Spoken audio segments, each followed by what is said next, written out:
Allez, c'est reparti. Interview Berliel, donc quatrième partie. Euh, du coup, au niveau du line-up, donc vous avez jamais eu de batteur et les pistes de batterie, on le disait, voilà, elles ont toutes été programmées. Est-ce que c'est un choix délibéré ou est-ce que vous n'avez tout simplement pas trouvé la personne adéquate? Vas-y, c'est vrai que je te laisse.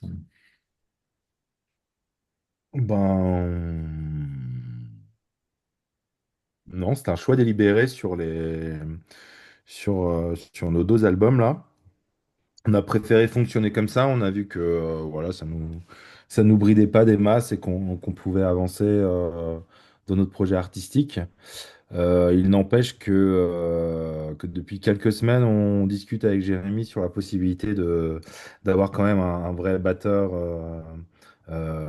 pour le prochain album. Moi, j'aurais même aimé pouvoir composer avec un batteur parce que il y a quand même cette dimension humaine qui manque d'avoir une batterie un peu moins froide, moins robot, moins. Voilà, c'est quelque chose Organique. qui plaît-il? Avoir un son en fait plus organique. Ouais. Et ce serait le but pour le troisième. Donc maintenant, on en discute fort, on est assez d'accord et on essaie de trouver quelqu'un qui pourrait nous aider dans cette démarche-là. Voilà, on cherche. En fait, comme sur le troisième album, on a, comme je te disais, on va partir sur une dimension un peu black, indus, électro. Il y a vraiment des endroits où on veut qu'il y ait de la boîte à rythme, mais que ça sonne comme une boîte à rythme, pas copier de batterie, vraiment un son de boîte à rythme. Et du coup, pour revenir un peu à l'effet de contraste, que de manière générale, Cédric aime bien cette démarche-là qui vient un peu du prog, bah, effectivement, on va avoir un contre-pied avec une vraie batterie organique. Et moi, il y a 15 jours, j'ai discuté avec un batteur, gentiment, hein, on a commencé c'est batteur dans un groupe de potes, je lui en ai parlé, il a déjà plusieurs projets, mais je lui ai dit, nous, ce serait de prime abord que studio, en tout cas pour l'instant, on n'est qu'un groupe studio, donc à voir, effectivement, mais c'est batteur, c'est le poste le moins évident à trouver, hein. Clairement, c'est une compétence qui est plus complexe, hein. Tu peux avoir une guitare chez toi, t'entraîner, donc... et si on met de la batterie, il faut. Alors, on connaît des batteurs, mais qui sont pas forcément dans le registre métal et encore moins métal extrême avec tout ce que ça suppose, hein. Notamment du blast beat. Hein, à mon avis, faut avoir le poignet fait pour. Hein, si t'en as jamais fait, tu vas pas l'inventer. Tu vas pas l'inventer. Et du coup, ouais, si on a la chance d'avoir un batteur, faut qu'il puisse couvrir un certain spectre. Je sais qu'il y a des groupes qui ont eu des batteurs qui n'avaient pas forcément un background métal extrême. Et bah, encore une fois, hein, c'est quand même un registre technique et physique. Si t'as pas le poignet pour faire du blast beat, tu vas pas l'inventer en un mois, quoi. Donc, du coup, qui, bah, quelque part, sont un peu des fois limités dans ce qu'ils peuvent faire. Où tu sens que il y a des passages qui mériteraient du blast beat, par exemple, spécifiquement, et qu'en fait le batteur c'est pas quelque chose qui s'est exercé. Donc moi je voudrais pas qu'on en soit là quoi. Si on fait un batteur, il faut vraiment qu'il puisse accompagner sur l'entièreté de ce qu'on fait. Mais ouais, on aimerait vraiment bien sur le prochain. Là, il m'a assez convaincu là. C'est vrai qu'il dit on en parle, mais moi il m'a bien convaincu. Et c'est pour ça que j'avais une personne en tête à qui j'ai commencé à en parler. Donc à voir pour la suite, mais on aimerait bien, ouais, on aimerait bien. D'accord. Et du coup, bon, ça m'amène à une question qu'on vous a posée un paquet de fois, mais bon, je vais vous faire un peu vous répéter. Mais pour le live, du coup, vous ne voulez pas en faire? Si vous êtes bloqué justement parce que vous n'avez pas de batteur, ou est-ce que vous voulez vraiment vous cantonner à un projet studio? C'est la distance? Est-ce que vous pouvez un petit peu expliquer? Ouais, là pour le moment, c'est clairement la distance qui nous empêche de faire du live, hein. Les répétitions, ce serait extrêmement compliqué. On s'est dit, voilà, on va s'épargner la problématique de trouver des musiciens avec qui répéter. Et en plus de ça, on a beaucoup de choses à exprimer encore. Donc on privilégie pour l'instant le studio. Il n'empêche qu'on ne met pas du tout de côté l'idée de faire du live d'ici quelques temps. Hmm. Ce Est-ce sera que pas vous, tout de suite, hein, par contre. Ouais, quelques années, ouais. Bah, au début, moi, je n'avais vraiment rien à carrer du live, très honnêtement. C'est pas du tout un truc. Cédric plus, parce que bah, comme il a continué à pratiquer, il a fait des concerts quand moi j'avais arrêté pendant 13 ans, voilà, lui il était plus là-dedans. Moi, c'était pas forcément un truc auquel je voulais, vers quoi je voulais tendre. J'avais vraiment envie de composer, de créer des morceaux. Quand on a du temps dispo, on a envie de faire, j'ai envie de faire ça en fait, plutôt que de répéter les morceaux. Ad vitam aeternam. Et puis, effectivement, on est tous les deux à 500 bornes l'un de l'autre. Donc, se poserait la question de où est-ce qu'on domicilie le line-up. Le bon sens voudrait qu'on on le domicilie plutôt en Alsace parce que, quelque part, moi, en tant que chanteur, je peux bosser de mon côté et préparer, je dirais, peut-être 50 à 60% du taf à distance. Même si une fois que tu as les vrais instruments, ça n'a rien à voir avec t'entraîner sur des pistes instrumentales au casque, quoi. Mais bon. On va dire que c'est quand même là où il y a la coordination, c'est entre les instrumentistes avant tout et le chant vient par-dessus. Mais du coup, autant en Île-de-France, tu as un contingent de musiciens de la scène assez fourni. En Alsace, la scène black, elle est assez limitée, tu vois. Il y a les copains de Host, Xavier, enfin moi on connaît que Xavier en fait, in fine. Tu as en Lorraine quelques groupes, tu vois, Hellgate par exemple, mais on les connaît par personne interposée, on se connaît pas personnellement. Donc en fait, tu vois, ça, c'est pas aussi simple. Et du coup, moi, j'avais pas envie qu'on se contraigne, en fait, qu'on s'impose ça dès le départ et finalement qu'on puisse pas avancer dans la création, parce que bah, effectivement, là, on parle du deuxième, et le troisième, il est déjà écrit en intégralité. Donc, si on pourrait pas avancer à un tel rythme dans des musiques en plus qui est, enfin, je pense qu'on propose une musique relativement riche quand même, tu vois, si ce n'est en termes d'arrangement, etc. Donc, de toute façon, le jour où on fait du live, on est obligé d'utiliser des bandes. Donc, ça veut dire jouer au clic. Donc, tu vois, ça, voilà. Et tu vois, bah, lorsqu'on on est allé au festival de notre label sur Saturn, là, la Tonne Mass, qui a eu lieu le 12 avril, si je ne m'abuse. Et il y avait 5 groupes. Et t'en avais, sur 5, t'en avais 2 qui n'avaient pas de batteur. Bon, l'un, c'est Salo, qu'on évoquait tout à l'heure, ils font du Black Indus. Donc, tu vois, un peu comme Mysticum, le groupe norvégien, ça s'y prête, tu vois. Même s'ils sont joués juste après Parlor, qui sur scène défonce tout. Et du coup, je trouvais qu'en contraste de passer derrière eux, sans batteur, en tant que spectateur, hein, tu vois, je trouvais qu'il manquait un truc. Puis t'en avais un autre qui avait pas de batteur et je pense que c'est pas un choix, tu vois, c'est un peu subi. Et là, pour le coup, je trouve leur musique géniale. Sur CD, c'est vraiment bien fait, c'est bien écrit, c'est bien composé, c'est bien arrangé. Mais du coup, et en live, c'est carré, hein, ça joue très bien, ils sont bien placés et tout. Et franchement, moi, en tout cas, en tant qu'auditeur, quand j'ai, quand je vais à un concert de métal, je vais m'en prendre plein la gueule, tu vois.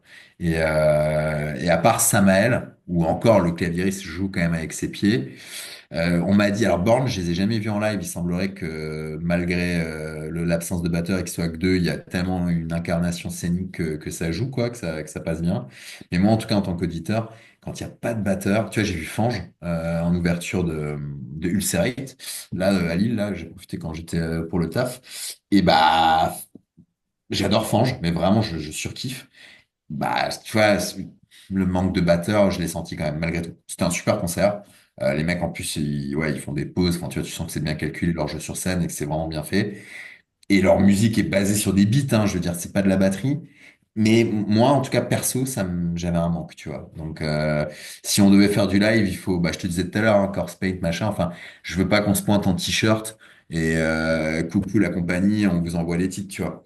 Il faut, enfin, en tout cas, dans le black, c'est pas valable pour tous les courants, tu vois. En sludge, les mecs en short dégueulasse, c'est parfait, quoi. Mais en black, ouais, faut proposer un vrai spectacle, tu vois, un spectacle à tous les niveaux. Faut des light shows qui défoncent, faut potentiellement, vu notre univers, peut-être avoir de la vidéoprojection. Tu vois, c'est quand même, enfin, t'y vas pas comme ça la fleur au fusil. Donc, ouais, c'est une contrainte au départ, non, je m'en foutais. Aujourd'hui, je trouverais ça sympa à faire. Mais pour que le rendu il vaille quelque chose, il faut vraiment qu'on bosse et pas que même la partie musique. Il y a tout la côté, la mise en scène et tout, donc c'est pas simple. D'accord. Parce que du coup, ça m'amène aussi à une question, c'est que euh, au niveau des ventes d'albums, on sait que souvent ça se vend justement pendant les concerts, au merch et tout ça. Est-ce que c'est pas un frein que vous vous mettez de ce côté-là, quoi? Ah bah sur les labels, ça a eu un impact, hein. On va être très clair, hein. Tu as raison d'aborder cette question, parce que c'est vrai qu'on n'a pas eu cette question-là, tu vois, jusqu'à présent, et je la trouve très intéressante. On a démarché 40 labels. D'accord? Et spécialisé black. On n'a pas tapé dans des labels généralistes. Donc pas que français du coup, hein, forcément on a élargi. Et sur les retours qu'on a eus, certains ont montré un intérêt important au niveau de la musique. Moi je vais le citer parce que pour le coup, enfin son retour était carrément entendable et très positif. Je trouve que c'est un super label. C'est Ordalie Noir qui sort des choses intéressantes. Le groupe qui a fait pas mal de bruit, c'était les Bâtards du Roi. Et bon alors déjà il nous a dit bon les gars, moi je vais peut-être élargir, pas rester que dans le black. Mais surtout, il dit, bah voilà, moi j'aime bien que mes groupes, en fait, ils jouent. Généralement, j'essaie de monter. Donc, je pense que, je sais pas si c'est lui qui fait le booking ou pas, Mathieu, mais en tout cas, qu'ils essaient de jouer ensemble. Et effectivement, il y a cette logique que bah, c'est lors des concerts que tu vends ton merch. Donc, c'est pour ça que bah, il y a eu pas mal de labels. Ça a été un des. C'est pas forcément qu'ils n'étaient pas intéressés par la musique, mais il y avait cet enjeu-là. Au final, Francesco de My Kingdom, qui a quand même plus de 20 ans de métier, hein, et d'ailleurs qui, si je ne m'abuse, en vit. Donc c'est sa source de revenus, hein, de ce que j'ai compris. Lui, s'est quand même dit, malgré tout, il y a une fenêtre de tir. Et je dirais que s'il y a un style qui peut se permettre d'être pur studio, plus qu'un autre, c'est le black. Je vais te citer, alors, exemple tarte à la crème, c'est facile, mais je le cite quand même, Dark Throne. Dark Throne, ouais. Dark Throne. Et c'est pas les seuls, hein. Tous les groupes de DSBM, One Man Band dont je te parlais, voilà, Exhaustor, tous ces trucs-là. Donc c'est un style où ça peut exister comme ça. Mais effectivement, en termes de, du coup, pour les ventes, clairement, c'est pour ça qu'on a pris une agence de com. Tu vois, on peut pas, du coup, vis-à-vis des labels, faut être un peu réglo, faut jouer le jeu. Tu peux pas et ne pas faire de live. Donc, on a pris une agence de com pour ça.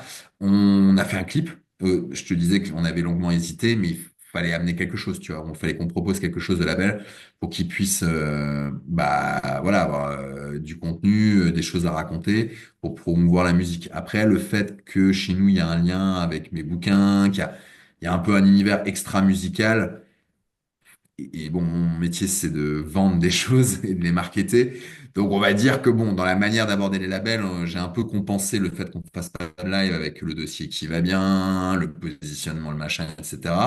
Mais non, non, ça a été un frein. Ça a été un frein sur certains labels qui nous l'ont clairement dit. D'accord. Et du coup, là, je rebondis aussi sur une autre question. Donc, vous parlez de l'Alsace et dans vos influences, vous citez Decline of the Eye. Et j'avais pu les voir justement du côté de chez vous à Colmar, c'était en 2019, je crois. Euh, Au Greenland? Au Grillen, ouais, c'est ça. Mais attends, mais tu les as vus avec Demande à la poussière alors, peut-être?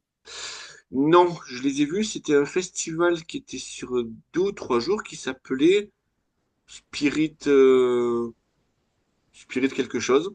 Il y avait D'accord. Sacred Rage, Prong, Ok. Dubfront. Donc voilà, du coup, bah, Ah déjà, est-ce que... ouais. Ah, je connais pas ce festival. C'est dingue. Attends, Dope Throne, Sacred Reich et Decline of the Eye. Ah oui, c'est vraiment, ça n'a. Ah ouais, c'était un mix de plein de trucs, Ouais, du ouais, ouais. sludge. C'était en plein Ok, mois du d'août. sludge. Et du coup, je Ah, m'étais dit, bah cool. tiens, je dois aller faire mes vacances là-haut. Il y a... Que Sacred Rage, ça faisait un petit moment que j'avais envie de les voir, quoi. Ouais. C'était avec Et John Bush, au chant? non, John Bush, c'est Anthrax. Ouais, mais son groupe de base, c'est Sacred Reich, hein? Non, c'est Armored Saint, son groupe de base. Tiens, t'as raison, excuse-moi. Mais par contre, il y Faut que avait j'arrête d'y aller sur lui. par contre, voilà, il y avait Dave McClain, qui a été batteur de Machine Head, qui était revenu dans Sacred Reich. Ok, c'est le batteur c'est Dave McClain. Je savais qu'il y avait un gonze connu. Putain, j'ai mélangé les deux, t'as raison. J'ai mélangé Armored avec Sacred Reich, mais par contre, c'est Dave McClain qui est retourné depuis qu'il a quitté Machine Head dans son groupe. D'accord, ok. Voilà, exactement. Et du coup, voilà, est-ce que vous pouvez nous parler de cette influence Decline of the High que vous citez dans votre bio? Bah, je vais me permettre effectivement de répondre parce que c'est vrai que sur les influences, ouais, moi, Decline, je suis un fan absolu. En fait, de manière générale, je t'ai cité, mais je cite tout en interview, je suis un fan zouz de deux personnes, Rosa Mar et Aka. Et en fait, Aka, moi, le projet, mais vraiment qui m'a mis une claque intersidérale, c'est Neo Inferno 242 et le deuxième, là, qui est sorti en 2023, où d'ailleurs notre pote Chris chante, puisqu'ils avaient tourné en 2019 Decline et Dalp. Et moi, je trouve que en fait, ils mélangent Black, Sludge, Passage électro et Willem, là, qui est sorti en début d'année. Mais je pense que bon. Alors, je parlais avec mon pote Chris, il me disait, attends, on est qu'en début d'année et tout. Je fais, mais ferme-la, c'est sûr, ça va être mon album de l'année, je pense. Je trouve que c'est une merveille, quoi. Mais c'est vraiment un chef-d'œuvre. Alors, en plus, ils sont allés chez Francis Cast. Là, pour ce dernier, je sais pas si c'était le cas sur le quatrième, sur Johannes, mais tu le sens qu'il y a ce. Chez Cast, en fait, au niveau du son de batterie, tu captes que ce soit Sark, que ce soit Hans Mancher, enfin, Regarde les hommes tombés, tu captes ce son de batterie avec cette espèce d'écho au fond du temps, là, le bam. Et ils ont une prod de ouf, quoi. Les passages électro sont d'une. Ils sont parfois très épurés, mais vraiment intelligents. Bah, les extraits de films, clairement, c'est les albums 2 et 3 de Decline hein, qui m'ont vraiment inspiré énormément là-dessus. Euh, et en fait, c'est ce côté mélange, ce côté cinématographique, immersif. Alors attention, je prétends pas du tout qu'on est au même level, hein, mais on va dire que si tu dois te filer un horizon et une ambition, tu vois, même si la marche est très haute, clairement, ouais, c'est une inspiration. Et je te dis, bon, Aka, après, effectivement, c'est un pilier de la scène black metal. Il a joué dans Octaus, il joue dans Merrimack. Le dernier Merrimack est excellent, d'ailleurs, également produit par Francis Cast. Il a joué, je crois, dans Archon à un moment donné, dans Diapsychir. Enfin, c'est un pilier de la scène, quoi. Je me souviens plus du nom de son premier groupe de Black Sympho, qui était très bien aussi. C'était pas Epic, hein, je sais plus, ça m'échappe. Mais il a fait 50 000 projets. Et ouais, Decline, c'est vraiment pour moi, un des projets les plus intéressants, toutes scènes pas que français, hein, et pas que black, tout confondu.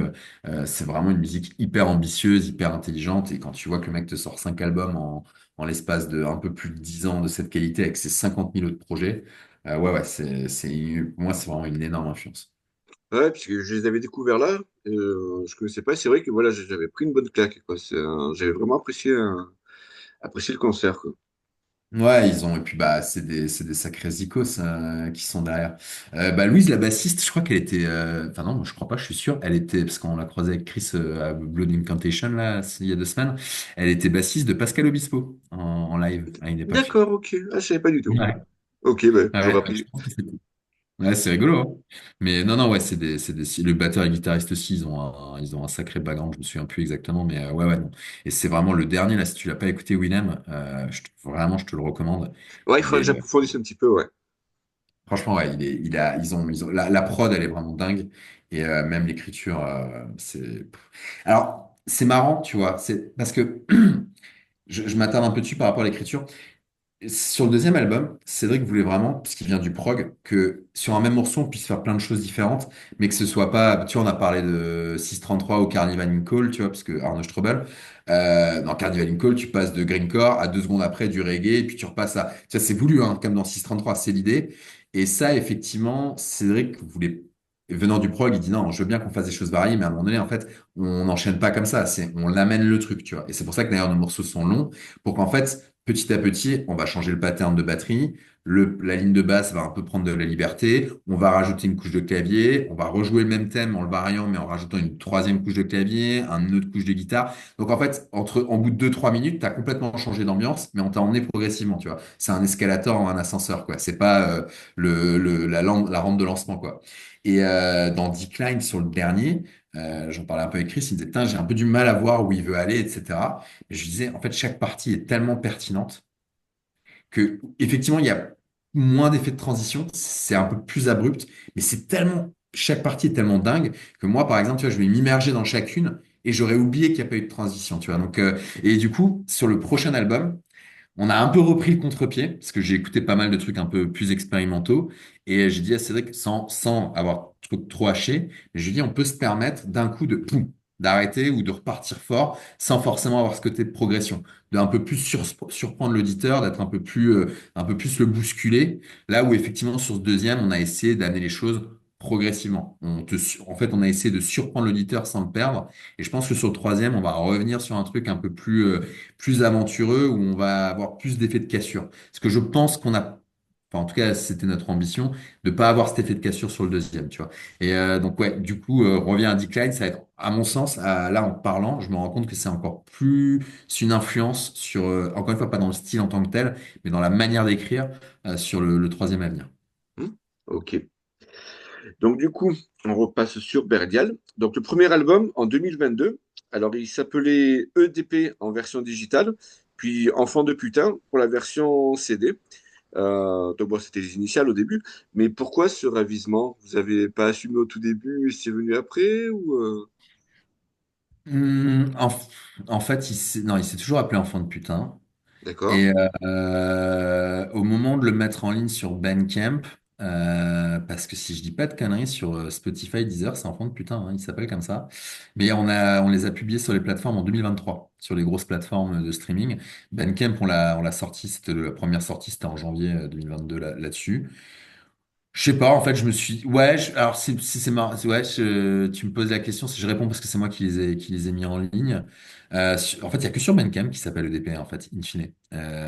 Et du coup, c'est sur Metal, Encyclopédia, machin, parce qu'ils sont partis de Bandcamp, tu vois.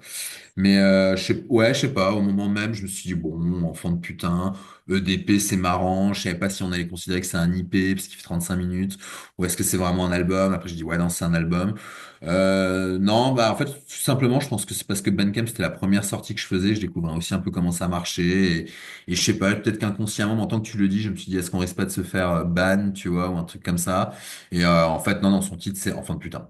Pour le coup, il y a vraiment que sur Bandcamp que c'est EDP. Et du coup, effectivement, sur certains sites comme Meta Encyclopédia, parce que bah, tu sais, ils regardent les sorties Bandcamp, en fait, donc ils se basent sur ça comme référentiel, mais ils m'ont écrit lors de la sortie deuxième, et je dis, vous pouvez laisser comme ça me pose aucun souci. Mais non, non, c'est bien enfant de putain son titre, et c'est pour ça que c'est sur je te dis sur, tu me fous le doute, mais je vais regarder sur Spotify. Mais, Ah, je vais regarder, c'est enfant de putain. ouais, voilà, c'est pour moi sur, il y a vraiment que sur Bandcamp que c'est EDP, en fait. Mais D'accord, bon, ok. voilà, on l'a sorti, enfin, on est sorti de studio, on a récupéré, on a fait deux, trois échanges sur le mix, mais très rapide. On a eu le master et t'es un peu comme un gamin à Noël, quoi. Le 24 au soir, s'il y a le cadeau sous le sapin, t'as pas envie d'attendre le lendemain pour l'ouvrir. Bah là, nous, c'était un peu, j'avais envie de la partager la musique. Mais d'ailleurs, j'ai bien m'en appris parce que si tu veux, on a sorti en physique le CD chez Narcoleptica Productions qui en France notamment avec Proudhon, le groupe de grindcore, qui était un peu connu, et qui avait des trucs très sympas américains et tout, mais il sortait un truc par semaine, quoi, c'est un distro, quoi. Et en fait, il nous a contacté, Alexei, il nous a contacté via Bandcamp. En fait, il a vu le truc, il a trouvé ça cool, il avait fait, t'as déjà fait un CD. Je dis non, mec, je débarque, on débarque avec mon pote, machin, il fait, bah vas-y, c'était chaud, moi je le sors en scud, je trouve ça cool, et voilà, ça s'est fait comme ça. Hmm. D'accord.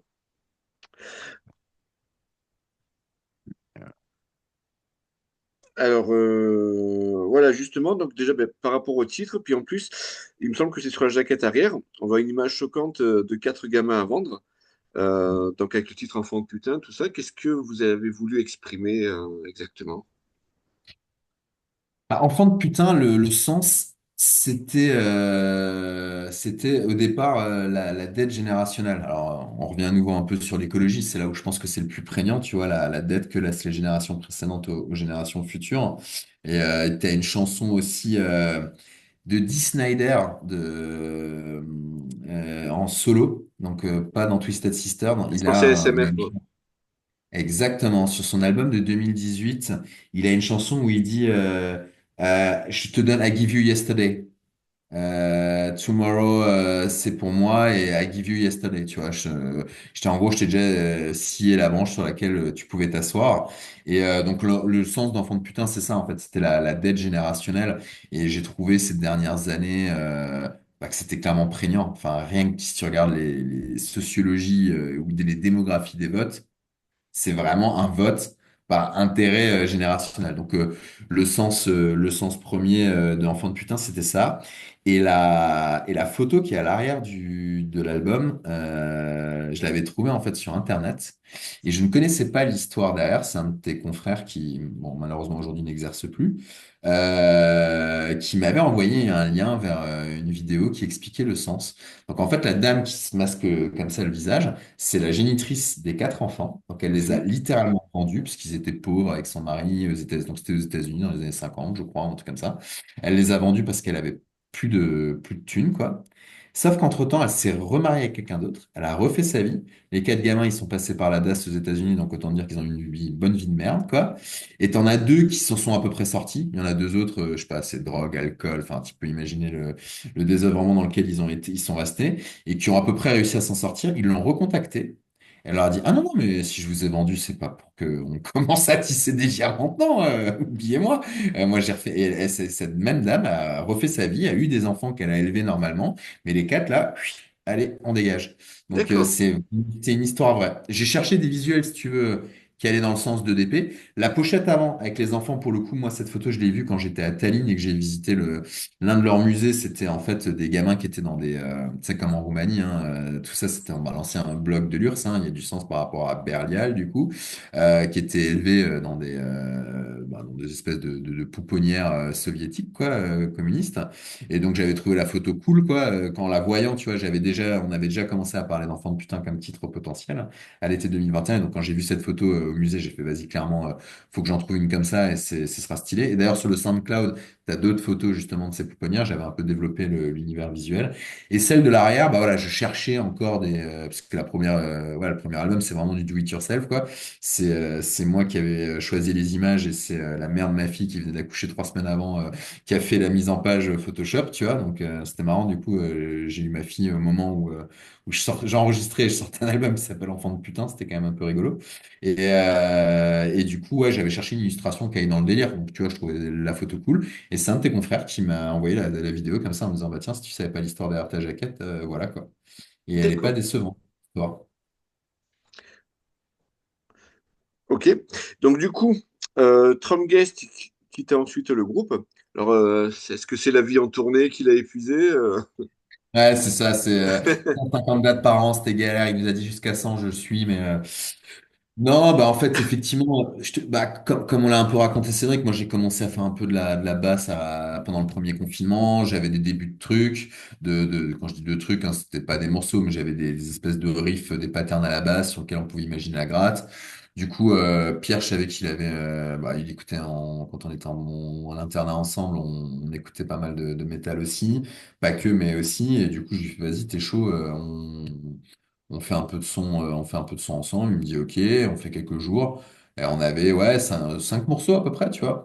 Sauf que bon, nos niveaux techniques respectifs étaient quand même un peu limitants. Et je savais que Cédric avait continué à faire de la musique dans différents groupes, pas que avec Nicolas, il en a fait d'autres, mais bon, qui sont locaux quoi, dans la région.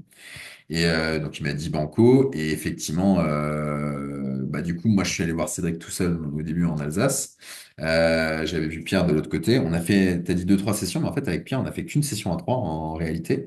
Et c'était fin octobre 2020. Donc si tu te souviens, à ce moment-là, il y a un truc qui se passe, qui s'appelle le deuxième confinement. Donc notre session de répétition a été amputée parce que lui, il devait retourner, Cédric, de Brest à Strasbourg.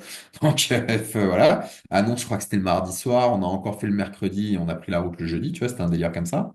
Alors qu'on devait rester jusqu'au week-end. Et du coup, avec Cédric, j'allais pas dire, on a retrouvé des habitudes de travail, puisqu'on n'en avait pas vraiment dans le premier groupe. C'est lui et moi, on bossait pas ensemble directement, on bossait via notre guitariste. Mais bon, on avait quand même l'habitude de faire la musique ensemble, on va dire. Et en fait, on a avancé vite. Enfin, vite. En tout cas, plus vite que Pierre. Et si tu veux, quand on a commencé à avoir 4-5, quasiment autant de morceaux, juste Cédric et moi sans lui, en fait, on se l'est même pas dit, mais ça a été un peu évident qu'on avance. Et puis, on est arrivé à cette fameuse semaine dont je te parlais en février 2021, du coup, où on a maquetté tous les titres de l'album en une semaine avec Cédric. Et là, clairement, on s'est dit, bon, est-ce qu'on essaie d'enregistrer ce truc en studio? Oui. Est-ce qu'on dit à Pierre d'apprendre des parties qui ne sont pas les siennes, etc., etc., galère, et ça s'est fait naturellement, du coup, de rester à deux, en fait. Il y a pas eu une discussion où on s'est dit c'est fini, en fait. D'accord. C'était clair qu'en studio, on y allait tous les deux, et Pierre nous a encore accompagnés, on avait fait un site internet. Pour te dire, les briscards, quoi, les boomers. On avait fait un site internet pour démarcher les labels. C'est Pierre qui nous l'avait fait. Donc, c'est là qu'on s'est dit, plus jamais on lui confie un truc graphique parce que c'était une horreur, ce truc, mais vraiment horrible. Je sais pas si c'est à l'époque où il voulait apprendre du Python. Il est prof de philo. Il voulait apprendre du Python. Donc, je sais pas, il s'amusait il voulait du PHP. Il voulait se recycler en développeur web. Donc, spoiler, il est toujours prof, hein, et c'est pas plus mal. Mais du coup, il nous a encore accompagnés, je dirais, à distance. Jusqu'à l'enregistrement. Et puis aujourd'hui, effectivement, il est plus forcément dans le groupe, même si on le tient au courant de tout. On lui envoie tu vois, j'ai envoyé les maquettes du troisième, évidemment.